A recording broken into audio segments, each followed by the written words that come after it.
Federico Furiasi está con nosotros. Bienvenido, Federico. Gracias por estar con nosotros. Un placer. Bueno, ¿cómo fue el fin de semana después de los anuncios? Muy tranquilos, tranquilos porque tenemos, digamos, nos preparamos todo el tiempo para este momento, tener la macro bien sólida para este momento. Como venimos diciendo, como le dice el ministro de Economía, este es un programa de estabilización que tiene sus secuencias, sus pasos a seguir en el momento adecuado. Eso es importante, que la gente esté tranquila. ¿No fue improvisado, como dijo Lacunza? Este es un programa que lo diseñamos en el sector privado, en la consultora que teníamos con Luis Caputo, Santiago Bausili, Martín Botier, con lo cual tiene, como te decía, sus secuencias, ¿no? La primera fase fue terminar con el déficit fiscal, se terminó con 5 puntos de déficit fiscal en un mes.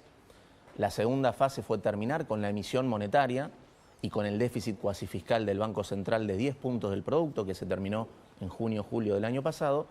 Y ahora comienza la tercera fase, que tiene dos hechos que son simultáneos, que es la recapitalización del Banco Central por el lado de las reservas líquidas de libre disponibilidad, donde el fondo permitió anexarse a nuestro programa y acelerar en ese proceso con esta recapitalización que vamos a tener en el Banco Central, que va a generar desembolsos inmediatos por 19.600 millones de dólares, y que eso nos permite salir del cepo definitivamente. Entonces, te digo más, te cuento detalles que el ministro ya lo dijo. Con el fondo le contamos cuál era nuestro programa en términos del régimen cambiario en agosto del año pasado, con lo cual eso fue, nosotros le contamos a qué esquema cambiario queríamos ir una vez que terminemos con la capitalización del Banco Central, y eso quedó totalmente definido en ese contexto. La idea era salir del cepo e ir al nuevo esquema cambiario en febrero de este año, entre diciembre del año pasado y febrero de este año. Pero claro, lo que extendió la negociación, ¿cuál fue? Fue la negociación en términos del tamaño del programa, es un paquete muy grande, y sobre todo en el desembolso inicial. El Fondo Monetario suele proveer de desembolso inicial un 20, un 30% del total del programa. Y eso es lo que se estipula y lo que hizo siempre el fondo, con lo cual era muy difícil, o tiene todo el sentido que el fondo se haya tomado su tiempo y que eso haya sido a la razón de la extensión de la negociación, el tamaño del desembolso inicial, porque el fondo no tenía un precedente. Y es muy importante para el fondo tener un precedente, con lo cual es totalmente falso lo que está diciendo Lacunza, pero al mismo tiempo, y esto ya lo venimos viendo, ¿no? Fíjate que hay de ciertos economistas sistemáticamente van cuestionando todos los pasos que se fueron haciendo en este programa de estabilización. Primero, que no se iba a poder achicar el déficit fiscal rápidamente. Segundo, que cuando la inflación empezaba a bajar, había un piso en 8, después había un piso en 6, después la inercia estaba en 4%. Después, cuando se rompe esa inercia y la inflación se va al 2, 2,5, el argumento era, pero hay atraso cambiario, pero la economía, esa baja de la inflación iba a ser como contrapartida de una recesión, y la economía terminó creciendo 6 puntos entre diciembre 24 y diciembre 23, con lo cual hay un patrón de ciertos economistas en donde, como tuvieron un error sistemático en anticipar el programa, de alguna manera se terminan agarrando de algo para tratar de justificar eso. Y creo que, en mi opinión, eso es parte, digamos, refleja Federico, ese proceso. A ver, te quiero preguntar algunas cosas que surgieron, creo que automáticamente, apenas aparece el anuncio de que no solamente había un acuerdo con el Fondo Monetario Internacional, sino que había un levantamiento del cepo. Mucha gente está diciendo que hay una devaluación. Que esto es una devaluación, que se devalúa el oficial de 1.100, o lo que estaba el viernes, a un 1.400, ¿no? Se habla de una devaluación del 30%. ¿Se devalúa la moneda en este momento, en esta etapa del plan? Claramente no. Y está bueno que lo preguntes, porque es importante explicar el nuevo régimen. Este es un régimen cambiario de flotación, donde hay una libre flotación con bandas definidas. ¿Por qué hay una banda inferior en 1.000, donde el Banco Central en 1.000 compra dólares e inyecta pesos? Porque si compra dólares significa que es contra demanda de dinero, y le pone un techo en 1.400, donde el Banco Central vende dólares en 1.400 y retira pesos de la cancha. Entre 1.000 y 1.400 flota libremente el tipo de cambio. El sistema de bandas, ¿por qué es? Porque necesitamos también acotar en el periodo inicial de este nuevo régimen cambiario la volatilidad, porque la gente le lleva un tiempo a desconectar la volatilidad del tipo de cambio en inflación, porque la gente viene con el chip donde tuvimos por años una macroeconomía bastardeada con déficit fiscal financiado con emisión monetaria y un vaciamiento de las reservas del Banco Central. Sí. Y en ese proceso, cada vez que el dólar sube, asocian la suba del dólar con la inflación, cuando lo que genera la inflación es un fenómeno monetario. Entonces, el problema es esa emisión que generada por el déficit fiscal, que genera impacto en la inflación, pero que primero se nota en el tipo de cambio, porque es una variable financiera que reacciona antes que los bienes. Claro. Entonces, segundo punto, y para justificar, para entender por qué no es una devaluación. El Banco Central se compromete a comprar en la banda inferior, que es 1.000. 1.000 está por debajo de lo que cerró el dólar oficial el viernes. Si me dijeras que el Banco Central se pone a comprar en 1.250, por ejemplo, por poner un número, y de ahí el dólar puede subir, eso sí sería una devaluación, como fue lo que hizo sistemáticamente el kirchnerismo. Entonces, esto no tiene nada que ver con una devaluación, hay una libre flotación, Claro. y es muy importante entender por qué hay bandas, por qué el Banco Central pone en 1.400, donde tiene la munición gruesa, que son los 19.600 millones de reservas de libre disponibilidad que tenemos con este acuerdo con el ¿Se fondo. puede con usar esa recapitalización. plata para contener la supuesta estampida? Porque lo que uno recuerda es cuando Macri levanta el corralito que había dejado Cristina, hasta la misma Cristina salió a comprar dólares, salieron todos corriendo a buscar dólares y el dólar subió. ¿Puede pasar eso? ¿Ustedes esperan que haya mucha gente yendo a buscar dólares? Mira, el programa está diseñado, esto nunca lo vimos y está bueno que menciones el programa económico en la etapa de Macri, ¿no? Este es un programa económico que nunca se vio. Hay superávit fiscal. La cantidad de pesos emitidas está fijo desde julio del año pasado. Hay superávit comercial. Se recapitalizó el Banco Central con estos 19.600 millones de dólares que vamos a tener de reservas de libre disponibilidad adicionales, con lo cual esta macroeconomía sólida nunca se vio. Y esa es la razón fundamental por la cual el programa está diseñado para que el dólar, Sí. digamos, va a tener una reacción inicial para que tenga una trayectoria hacia el piso de la banda. Porque algunos dicen, vamos a volver a usar estos dólares para vender dólar barato. El dólar tendría que haberse ido mucho más alto y ahora vuelven a tomar dólares del Fondo Monetario Internacional para venderle dólar barato a los amigos. No. Nada que ver. La recapitalización del Banco Central, y esto es importante entender, ¿por qué se hace? Porque detrás de la salud de la hoja de balance del Banco Central, ¿qué está? Está el equilibrio inflacionario, está lo que determina el nivel de pobreza. ¿Qué hizo el kirchnerismo con la hoja de balance del Banco Central para entenderlo en concreto? Vació el Banco Central, generó un problema tanto del lado de los pasivos del Banco Central, que es la cantidad de dinero que está en circulación. Eso es una deuda que tiene el Banco Central con la gente. Al tener sistemáticamente déficit fiscal con emisión monetaria, generó un exceso de pesos en la economía, que fue la peor herencia que recibimos en nuestra gestión. Entonces, llenó de pesos el mercado, que la gente no demandaba, producto del déficit fiscal. Y desde el lado del activo vació las reservas del Banco Central. El Tesoro le enchufó estas letras intransferibles para pagar vencimientos de deuda o para financiar importaciones cuando la brecha cambiaria estaba por las nubes, y eso generaba una demanda de dólares claramente que vació el central. Entonces, eso destruyó el balance del Banco Central. ¿Qué hay detrás de la destrucción del balance del Banco Central? Cuando hay muchos pesos y pocas reservas. Eso genera un riesgo de hiperinflación, de sobresalto del tipo de cambio, y es lo que generó sistemáticamente en Argentina devaluación, inflación y pobreza. Este acuerdo con el fondo viene a revertir ese proceso. Ya saneamos la hoja de balance del lado del pasivo, se terminó con el déficit fiscal, hay superávit fiscal, se terminó con la emisión monetaria en 6 meses, y ahora queda la parte de sanear desde el lado de las reservas. ¿Por qué? Porque recibimos reservas negativas por 12.500 millones de dólares. Y si bien el Banco Central compró... ¿Eso qué significa? Porque por ahí la gente escucha estas cuestiones técnicas y no termina de entender. ¿Qué es recibir reservas negativas? Había, digamos, no solamente no había plata, sino que se habían quemado plata de los... Exactamente. Las reservas que, si la neteás por la deuda del Banco Central, lo que era el swap con China y los depósitos de la gente, ese número daba negativo en 12.500 millones de O dólares. sea, la gente imagina que hay un banco, que hay una bóveda donde hay plata acumulada. Exacto. Ustedes entraron y no solamente no había plata, sino que había pagarés, había Sí, deuda. y había reservas. Y habían quemado gente de por ahí de los depositantes. Exactamente, y había reserva de libre disponibilidad, lo que pasa que contra eso había una deuda, o con los depositantes o con China. Ajá. Ahora, a pesar de que el Banco Central, en nuestro esquema, compró 25.000 millones de dólares Sí, en el pero no mundo. pudieron hacer Eso crecer es la- récord, pero había que pagar vencimientos de deuda en moneda extranjera por 17.000 millones de dólares. Entonces, y esto tiene que ver por qué esto estaba todo pensado, fue secuencial, y no es que el fondo nos impuso un programa.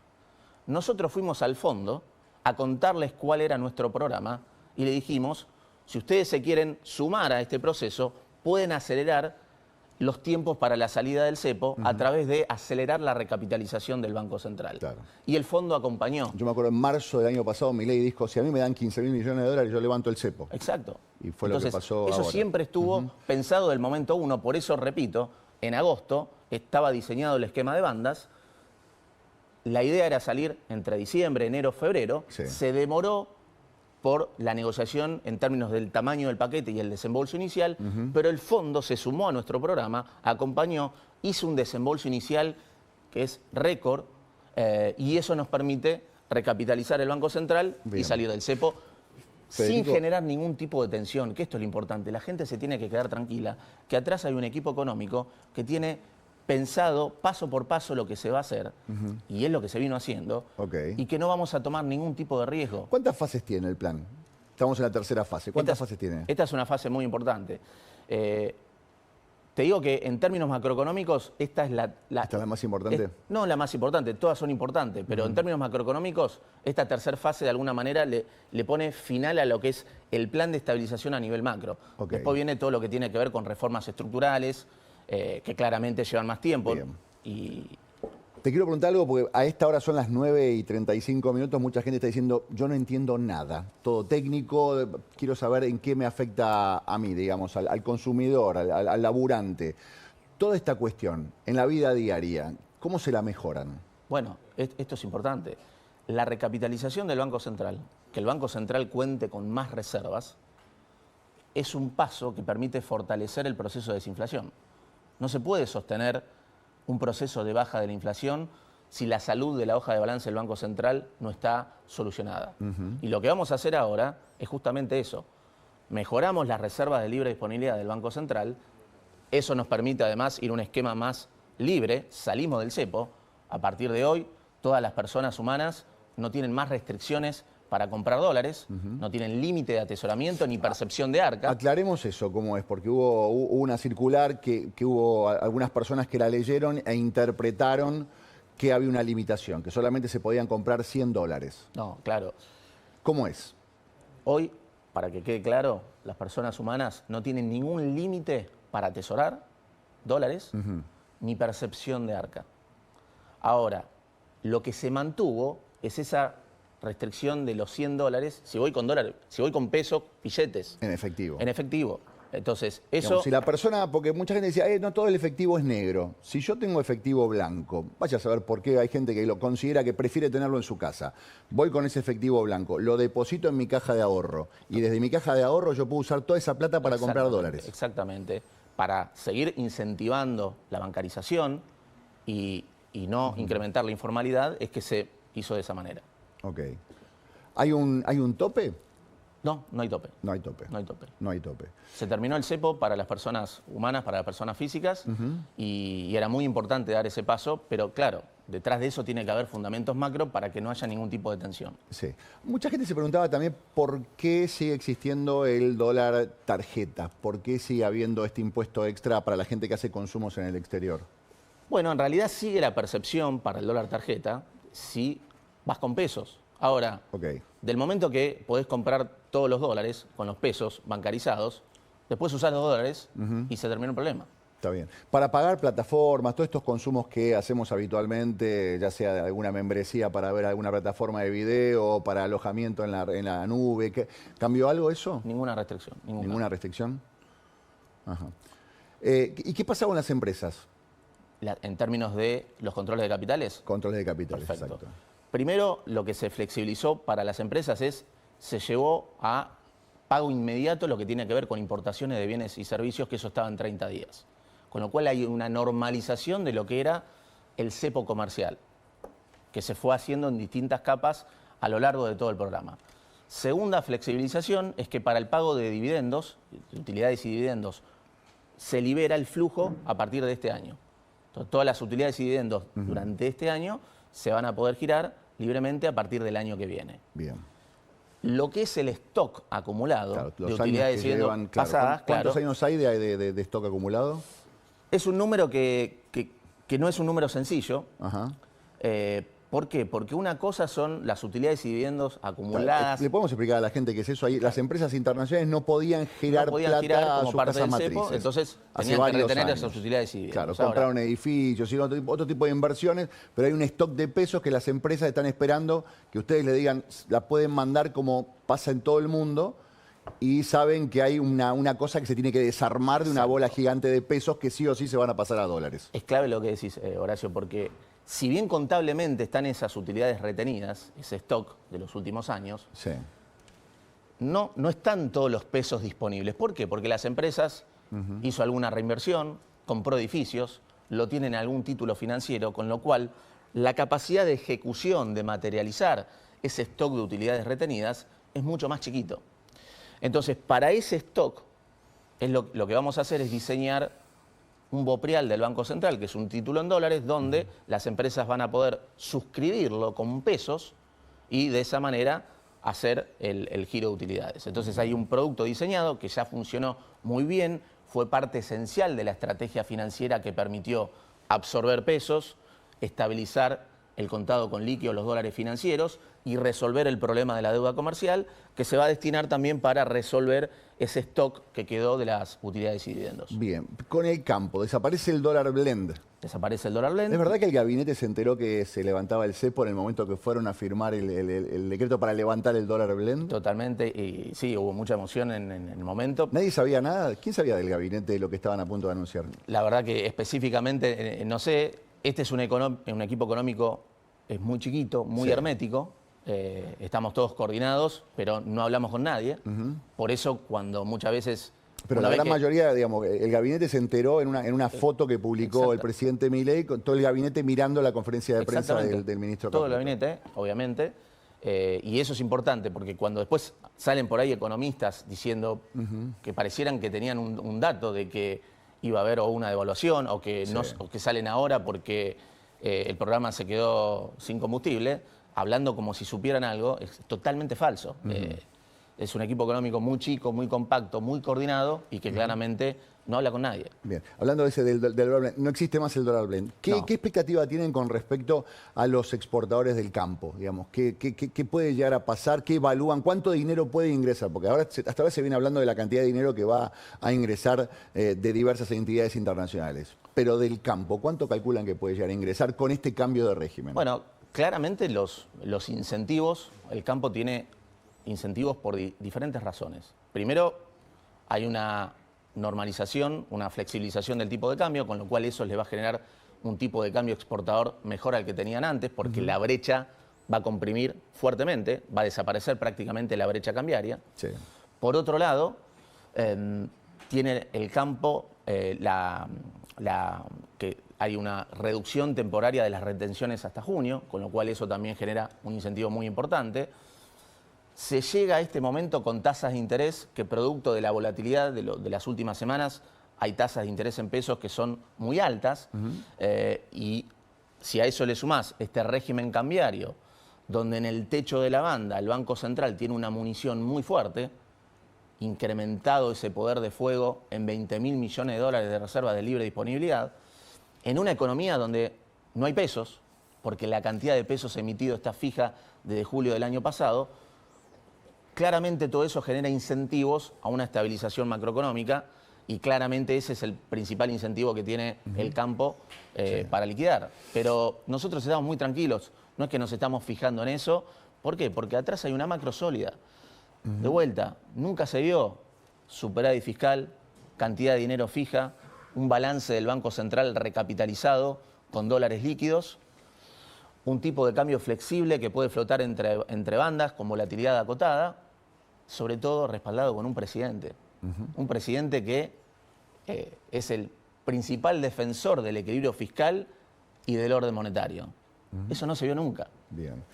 ¿Les preocupa que haya algún tipo de traslado a la inflación, esta incertidumbre y esta volatilidad que puede llegar a tener el dólar al salir y empezar a moverse en las bandas, pensando que el último número fue al alza, que fue superior al 3%? Para nada. Te digo por qué, por las razones. Primero porque la macro, estos fundamentos macroeconómicos, están seteados para que la inflación siga bajando sostenidamente. El proceso de desinflación no es lineal, tiene idas y vueltas. El número de marzo refleja varios componentes estacionales, frutas y verduras, lo que tiene que ver con educación. Por otro lado, la carne también subió porque durante gran parte del 2024 estuvo frenada, con lo cual hubo una recomposición de precios relativos. Y además, buena parte del traslado a precios por la incertidumbre que tuvimos en las últimas semanas, producto por esa ley de Guzmán, donde hay que aprobar por el Congreso antes de tener un acuerdo con el fondo, y esa fue la razón, no lo que dice la CUNSA, ¿no? Esa fue la razón de la volatilidad, de la suba en la brecha y del riesgo país y de la pérdida de reserva de las últimas semanas. Porque el esquema cambiario venía acumulando reserva, bajando inflación y bajando el riesgo país. Esa incertidumbre de tener que exponer el tema del acuerdo con el fondo inminente por ir al Congreso es lo que despertó la incertidumbre y la especulación, y es también lo que explica que buena parte de ese traslado de precios ya se dio. Primer punto. Segundo, imagínate el techo de la banda de 1.400. Esto es importante. El dólar ya ha estado ahí. Sí, claro. Junio, julio del año pasado estuvo ahí. Tercero, los fundamentos macro están diseñados para que tarde o temprano el dólar vaya más cerca hacia el piso de la banda, y eso también es lo que genera que minimizar ese traslado a precios que pueda haber. ¿Tienen algún tipo de expectativa? Perdón, desde ese lado te digo que no nos preocupa, porque los fundamentos están sólidos, Okay. no porque no miramos la inflación claramente. Bien, ¿cuál sería un buen número para que cotice hoy el dólar, dependiendo de este plan que ustedes vienen estableciendo? Es imposible que te dé un número. Sí, porque justamente entre 1.000 y 1.400 va a flotar libremente. Okay. Entonces, lo importante es que cuando tenés los fundamentos sólidos, sí. superávit Perdóname, al gobierno en este momento, ¿qué le conviene? ¿Que flote más cerca de 1.400 o que flote más cerca de 1.000? Hay que bajarle un poco la expectativa a este primer día. Estamos muy preparados para todo esto, y esto va a ser un proceso en donde podés tener una volatilidad al principio y después se va a sentar. Lo que determina la inflación es tener los fundamentos sólidos del lado del superávit fiscal y que no haya emisión. Y eso es lo que va a generar el proceso de desinflación, más allá de que haya volatilidad en el tipo de cambio. Entonces, nuestro trabajo es explicar y que la gente se saque ese chip que tiene, no por culpa de la gente, sino porque ha vivido en una macroeconomía bastardeada por el déficit fiscal y la emisión, donde siempre asocia un salto en el nivel de precios con el tipo de cambio, cuando lo que hizo saltar el tipo de cambio y el nivel de precios no fue el salto en el tipo de cambio, fue tener una macro desordenada con déficit y emisión, y nosotros le pusimos fin definitivamente a ese proceso. Bien. Federico, gracias por haber venido. Un placer, Horacio, muchas gracias. Federico Furias es director del Banco Central.